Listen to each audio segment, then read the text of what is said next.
Hey guys, Jexie here. Welcome back to another video. So I'm hoping tilting my camera a little will make the lighting a little bit better. So originally I was going to do this video on the difference between using drugs and being addicted to drugs. I wanted to talk a little bit about, the difference between drug addiction and drug use, right? Because not just everybody who uses drugs isn't addicted. And the more I was doing some research on the best way to present this topic, I realized that the term drug addiction isn't really used that way anymore, and it makes it a whole lot simpler to find out clinically if you're an addict or not based on criteria they have listed in the DSM-5. So I thought I'd share this with you. So essentially, if you don't know if you're addicted to drugs or not, this is going to be a great video to watch, as there's just some checklist stuff that you can go through and see if they apply to you. I just think it's some really good information. So even if you know you're an addict, check this out and tell me what you think.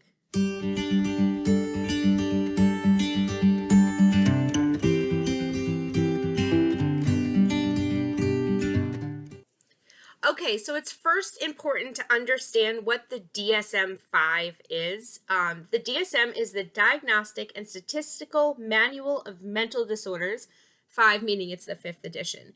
It is the book that doctors, psychiatrists, and stuff use to diagnose specific mental illnesses. And it is always changing, which is really important to know. It's not always the same. There's a reason they have all these new editions, right? So this is a change that was made to the DSM-5 that was not in previous editions, and I think it's really helpful to view it this way. So what they say is that the NIDA, which is the National Institute of Drug Addiction, Drug Abuse, something. I'll put it up on the screen here. Uses the term addiction to describe compulsive drug seeking despite negative consequences. However, addiction is not a specific diagnosis in the 5th edition of the DSM-5, which I had no idea. Did you know that addiction is not listed in the DSM-5? But wait, it gets better. So they updated it to replace the categories of substance abuse and substance dependency with a single category, which is called substance use disorder.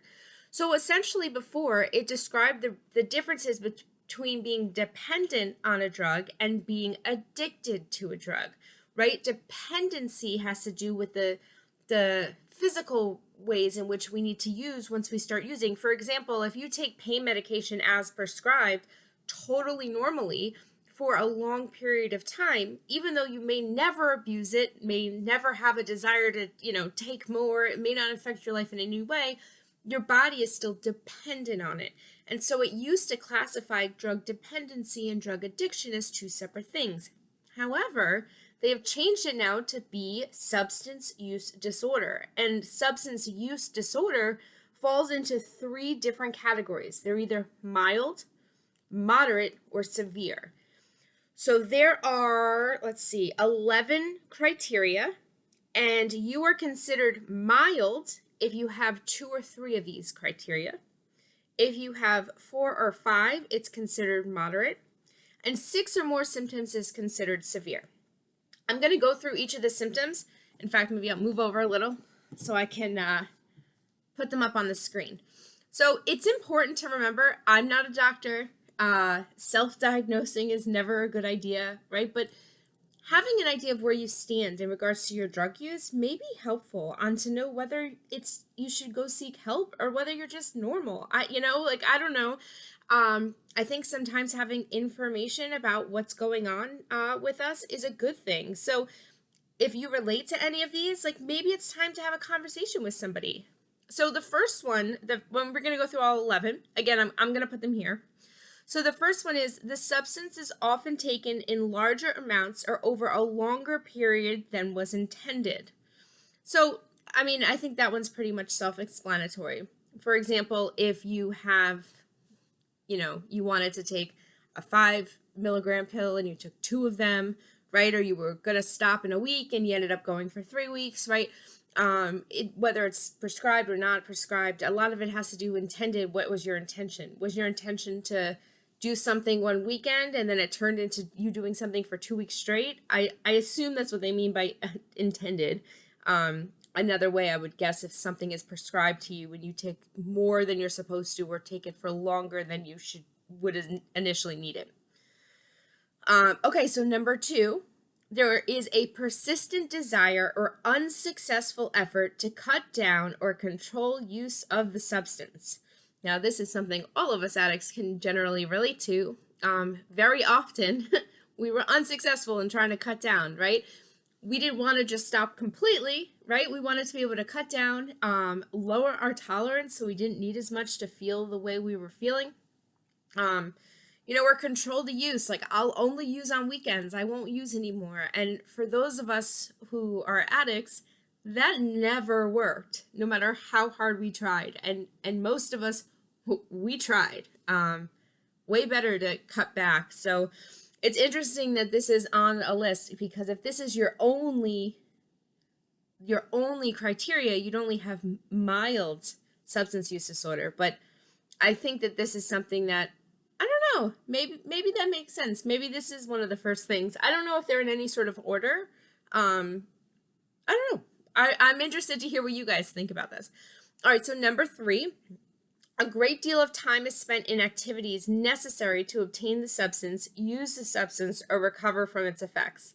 So that is, that is for sure something I can relate to. I mean, I can't think about how long, like how many hours I would spend sometimes sitting in a car waiting for somebody to come with what I needed, right? Like for hours and hours and hours. And then I'd use, and then if I didn't use, I was sick, and I'd be sick for days, right? Like most of my day revolved around using, whether I was actively using, recovering from using. So yeah, this one makes total sense to me. Okay, number 4, craving or a strong desire or urge to use the substance occurs. Yeah, I think a lot of us, especially opiate addicts, can really relate to the idea of craving, though I think most addicts do. The craving of use, gosh, that's the hardest thing, I think, for me in recovery, because when you first get clean, especially, like, even as life gets better, we still sometimes have these really intense cravings to use. I used to describe it, like, and I've described it to doctors and stuff, as like a little man in the back of my throat who was like really thirsty, and that he would tell me that he was thirsty, right? Like, not that I actually thought there was a little man in the back of my throat, but that's how I used to describe it, feeling like a deep thirst in the back of my throat. In fact, for anybody who's seen the Twilight movies, when Edward describes the way that he feels about Bella's blood, right? And it was like your personal brand of heroin type of thing. But the way he described that thirst, that is exactly how my cravings felt. So I really enjoyed that. Whether you like the movies or not, I thought his way of describing the craving was right spot on. All right, next, number 5. Recurrent use of the substance results in failure to fulfill major role obligations at work, school, or home. Yeah, I can see that. At the beginning of my drug use, even at the beginning of my addiction, I would say that really wasn't a problem for me, because I would use to get things done. Like when I would, I would use and I'd do laundry, and I'd use and I'd clean, and I'd use and bring my kids to play dates. Like, I felt for a long time that those drugs made me like super mom, and it made everything easier. But towards the end of my addiction, like, that wasn't the case. Using, and then I'd nod out. So this was something that was more of a problem for me towards the end of my using, but not throughout my entire addiction. All right, number 6. Use of the substance continues despite having persistent or recurrent social or interpersonal problems caused or exacerbated by the effects of its use. What does that mean? That's a mouthful. Essentially, that when you use a substance, it impacts your social life, right? Yeah, I can see that. I can say that for sure. I isolated a lot. I don't know that it necessarily impacted like specific social relationships, because most people didn't know I had a problem with drugs, but it definitely affected my personality. Okay, number 7. Important social, occupational, or recreational activities are given up or reduced because of the use of a substance. That's definitely true, for sure. I would stop doing a lot of recreational activities because of use. I would much rather like stay home and use than go out and do stuff. In fact, one of the best things to do when you get clean to like keep in this new way of life is to get involved in recreational stuff. I mean, obviously things are different now because of COVID, but I joined like an NA softball team, which was so fun. I never played softball before NA, and then after doing the NA softball team, I joined like a 30 and over league, and it was so much fun. It didn't matter that I wasn't great. I mean, it wasn't terrible, but I wasn't the best one on the team, that's for sure. And it was a lot of fun, and I realized how much I missed recreational activities. And so if you're in early recovery, like getting involved in those kind of activities are a really good idea, because a lot of us gave up on all sorts of stuff when we started using. All right, let's see.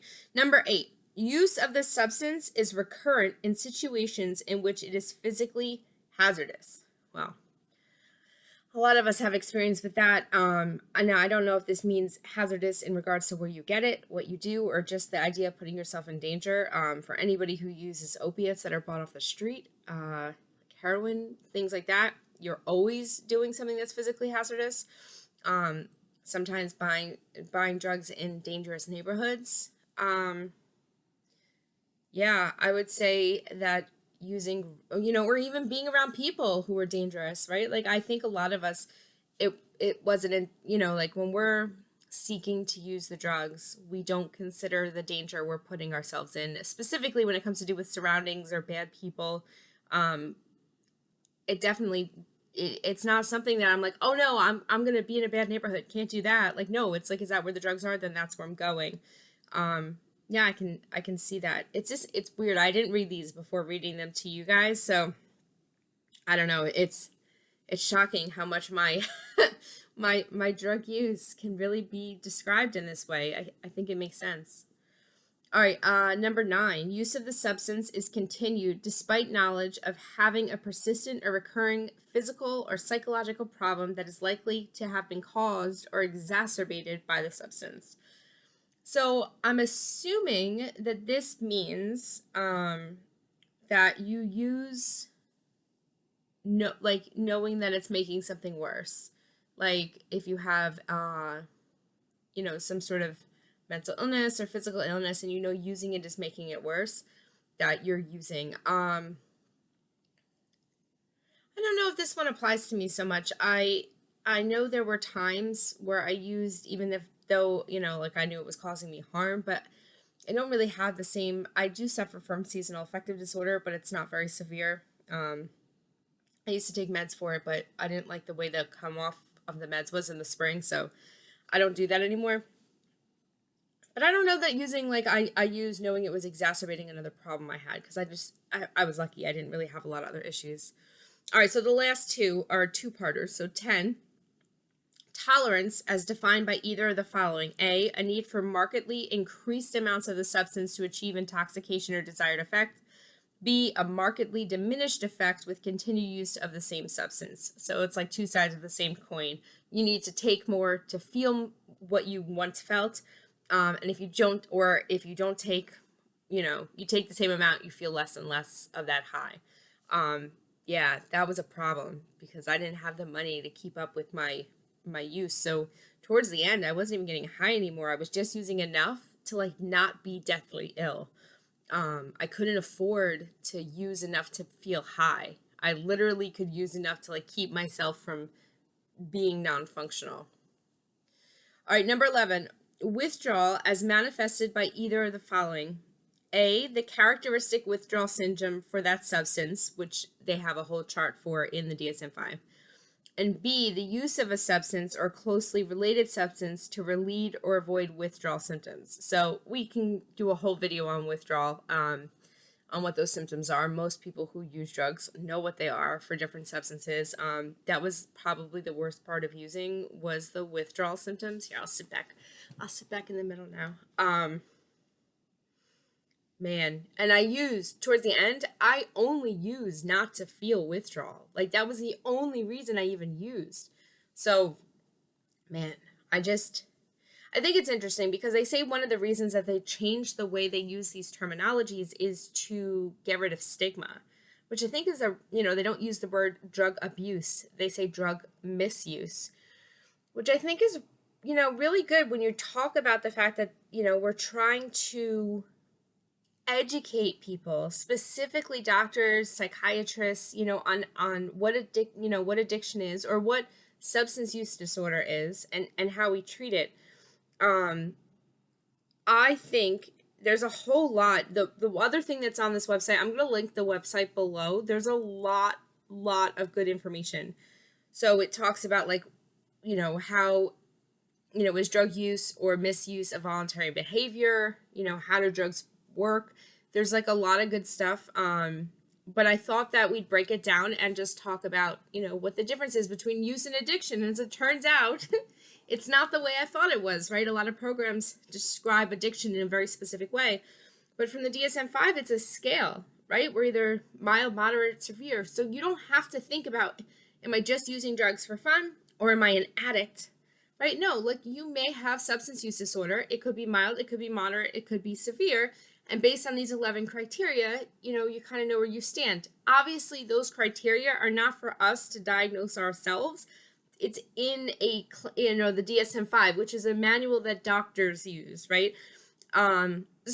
So even if you think you have all 11, like, go see a doctor, get them to, let them diagnose you, then you can get the help you need. This video is really just to help bring awareness to the fact that what we understand about drug addiction is always changing. And it's important to know that, because then our ideas of what recovery can be can constantly change to keep up with what we learn. So let me know, did you know that? Did you know that drug addiction is no longer in the DSM-5 and that it's only called substance use disorder? Do any of those criteria fit for you? Did this video help in any way? Let me know your thoughts. If you're not subscribed, please subscribe. We are so close to hitting 1,000 subscribers. We should be able to do our live stream trivia on Wednesday. Hopefully I can get my live stream stuff working. I'm going to do another test later tonight, maybe tomorrow. So join my Discord. If you want to support me on Patreon, all the links to everything are down below. Links for resources if you think you need help are also down below. And yeah, I look forward to seeing you guys soon. Bye, everyone.